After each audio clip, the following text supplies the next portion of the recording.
आज हम लोग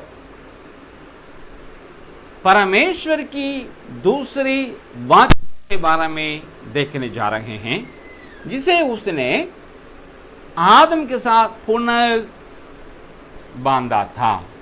இன்றைக்கு நாம் தேவனுடைய இரண்டாவது உடன்படிக்கை குறித்து नहीं चला, उस वाचा के बातों को तोड़ दिया, उसके नियम शर्त को तोड़ दिया या उल्लंघन किया, तो वाचा तोड़ी गई या छूट गई, जिससे वो वाचा रद्द भी हो गया। அந்த உடன்படிக்கை ஆதாம் அதன்படி நடவாமல், அதில் உள்ள நிபந்தனைகளின்படி அவன் நடவாமல், அவன் அதை மீறினபடியினால் அவன் அந்த உடன்படிக்கை உடைத்து போட்டான். ஆகையினால் அந்த முதலாவது உடன்படிக்கை ரத்தாகி விட்டது. கண்ணால் என்னாகி போச்சு? रद्दाई पोच। तो परमेश्वर को दूसरी वाचा बांधना पड़ा मानव जाति के साथ आदम के द्वारा। ஆகையினால் ஆண்டவருக்கு, தேவனாகிய கர்த்தருக்கு, யெகோவா தேவனுக்கு இரண்டாவது முறையாக மனித குலத்தோடு ஆதாம் மூலமாக உடன்படிக்கை பண்ண வேண்டிய சூழ்நிலை வந்துவிட்டது। क्योंकि परमेश्वर प्यारा है, परमेश्वर मानव से प्यार करता है, वो उसके लिए अपने को नम्र और दीन बना देता है। ஏனென்றால் மனிதனை தேவன் நேசிக்கிறார், ஆகையினால் அவனோடு உடன்படிக்கை பண்ணுவதற்கு அவர் தன்னை தரை மட்டும் தாழ்த்துகிறார்। ஐசா பரமேஸ்வர் கிரந்தம் இப்படிப்பட்ட தேவனை குறித்து எந்த ஒரு புனித நூல்களிலும் பார்க்க முடியாது। ऐसे परमेश्वर को किसी भी धर्म में नहीं देख सकते हैं। இப்படிப்பட்ட ஒரு தேவனை எந்த ஒரு மதத்திலும் பார்க்க முடியாது।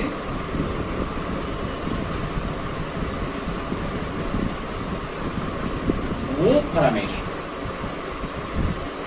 दोबारा आदम के साथ उसी आदम वाटिका में दूसरा एक वाचा बांधा, जिसको आदम की वाचा नहीं बोलते हैं, लेकिन नाम तो पहले वाचा में दे दिया गया है, उसको अभी आदम की वाचा कहा जाता है। ஆண்டவர் இரண்டாவது உடன்படிக்கையை ஆதாமோடு கூட பண்ண பொழுது அதுவும் ஏதேன் தோட்டத்தில் பண்ணப்பட்டது। ஆனாலும் இதை ஏதேன் உடன்படிக்கை என்று சொல்லாதபடி அந்த பேர் ஏற்கனவே முதல் உடம்பு கொடுத்தப்பட்டபடியினால ஆதாமின் உடன்படிக்கை என்று எது சொல்லப்படுகிறது। अत हम लोग आज आदम की वाचा को अध्ययन करने जा रहे हैं।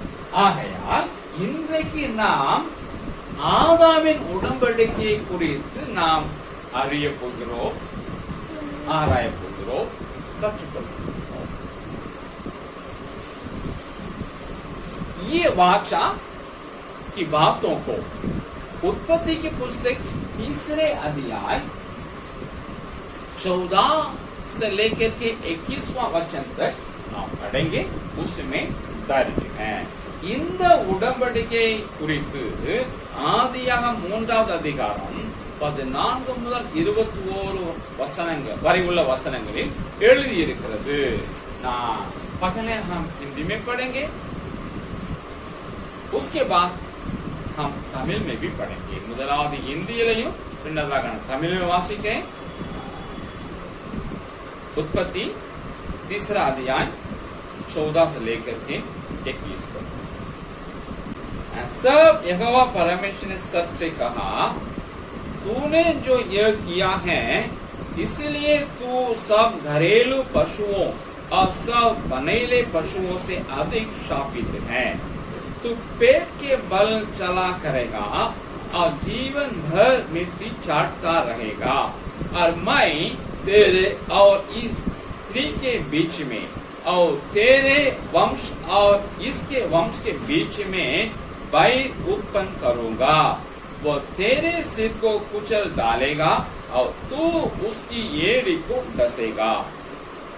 फिर स्त्री से उसने कहा, मैं तेरी पीड़ा और तेरे गर्भवती होने का दुख को बहुत बढ़ाऊंगा।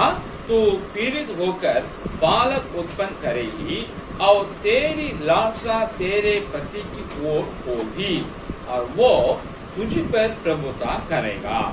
और आदम से उसने कहा, तूने जो अपनी पत्नी की बात सुनी और जिस वृक्ष के फल के विषय में मैंने तुझे आज्ञा दी थी कि तू उसे ना खाना, उसको तूने खाया है, इसलिए भूमि तेरे कारण शापित है।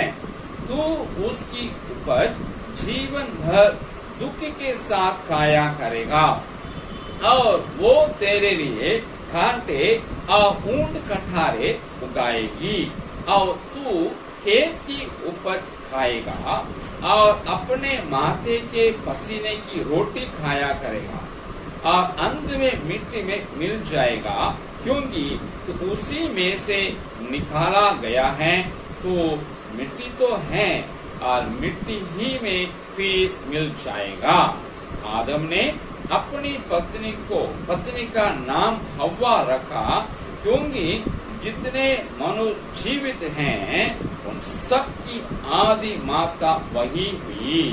और यहोवा परमेश्वर ने आदम और उसकी पत्नी के लिए चमड़े के अंक रखे बनाकर उनको पहना दिए। ஆதியாகமம் 3:14 முதல் 29 வரை. அப்பொழுது தேவனாய கர்த்தர் சர்ப்பத்தை பார்த்து, நீ இதை செய்தபடியால் சகல நாட்டு மிருகங்களிலும் சகல காட்டு மிருகங்களிலும் சபிக்கப்பட்டிருப்பாய். உன் வயிற்றினால் நகர்ந்து உயிரோடு இருக்கும் நாளெல்லாம் மண்ணை தின்பாய்.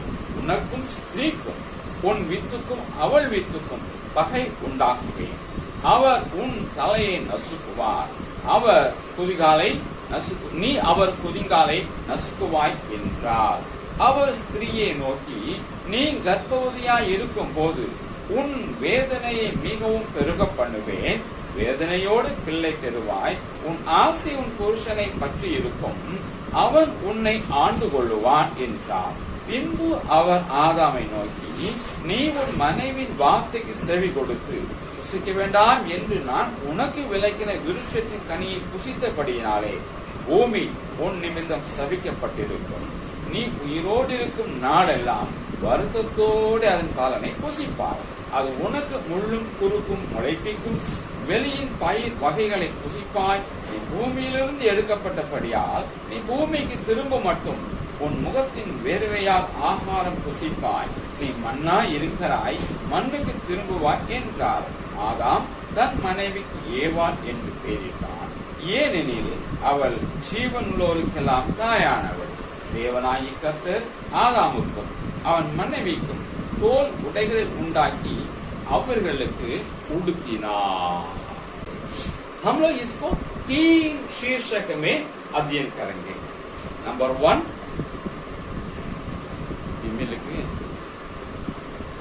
मानवीय पाप का परिणाम, मनिद पावத்தின் விளைவு। दूसरा, परमेश्वर के अनुग्रह का प्रकट होना, தேவனுடைய கிருபையின் வெளிப்பாடு। तीसरा, विश्वासियों को इसको जीवन में लागू करना, விசுவாசிகள் இதை வாழ்க்கையில நடைமுறைப்படுத்துதல்। இந்த 3 தலைப்புகளை இதை நாம் பார்க்க போகிறோம்।